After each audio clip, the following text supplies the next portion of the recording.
In a single day, on a single platform, roughly 100,000 new tracks are uploaded to Spotify. In 2 years, 2024 and 2025, Spotify was forced to purge over 75 million tracks as artificial noise. That figure rivals the entire historical catalogue of recorded music. The supply of audio is now algorithmic. The audit is not. This paper makes one claim. The economic value in audio has shifted. Generation is now a commodity. Anyone with a GPU or an API key can produce 10,000 unique waveforms in minutes. The scarcity has moved to provenance. The defense is no longer to stop generation. It is to bind every audio file to a cryptographic identity that survives speakers, microphones, compression, and radio. If you cannot watermark it, do not generate it. Two technologies sit underneath today's defenses, and both fail.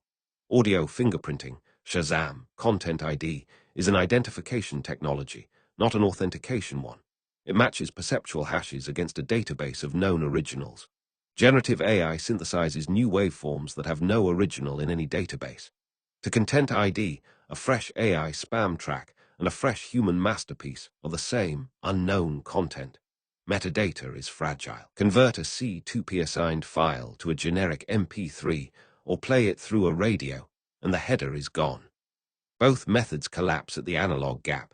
The moment digital audio is played through a speaker and recorded by a microphone, traditional watermarks are erased by reverberation, frequency response filtering, and desynchronization.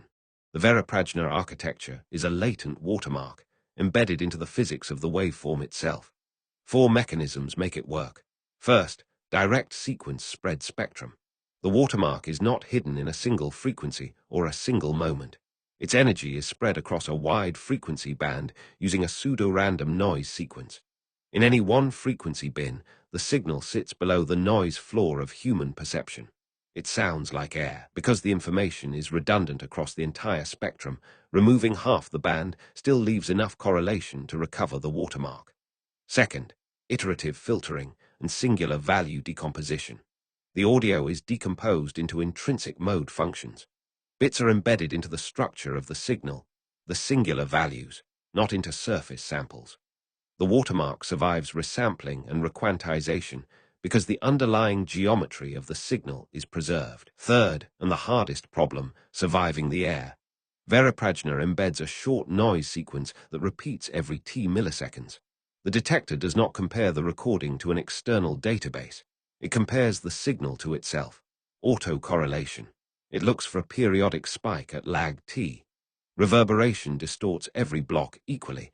The relationship between blocks is preserved. To stop a steady techno beat at 120 BPM from triggering a false positive, a binary key randomly inverts the phase of specific blocks. Natural music does not follow that pseudo-random inversion. The watermark does. Fourth, adversarial training. The encoder and an attacker network train against each other in a minimax game.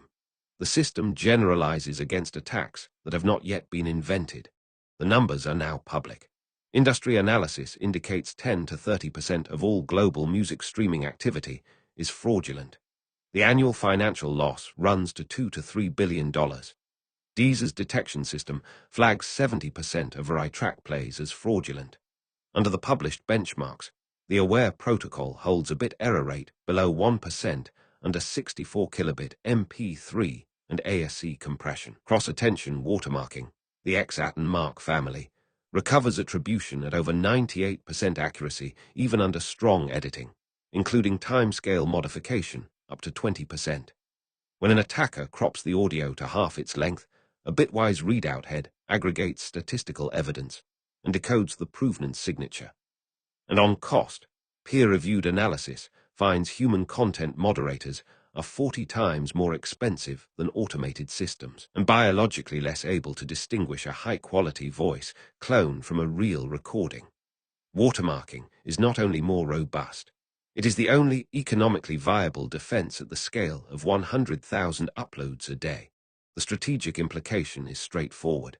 Fingerprinting and AI classifiers return probability scores. Watermarking returns a binary. The cryptographic key is present, or it is not.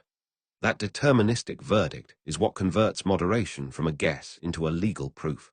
With the EU AI Act in force and US regulation on deepfakes advancing, this transition is no longer optional. Platforms that combine C2P provenance with robust latent watermarking can demonstrate best efforts and significantly reduce their liability in copyright litigation. The slogan of the next decade is operational, not aspirational. If you cannot watermark it, do not generate it. The full architecture, spread spectrum, singular value decomposition, autocorrelation with block inversion, adversarial training, and C2P soft binding is laid out in the 16-page brief. 21 minutes. We built it. Read it.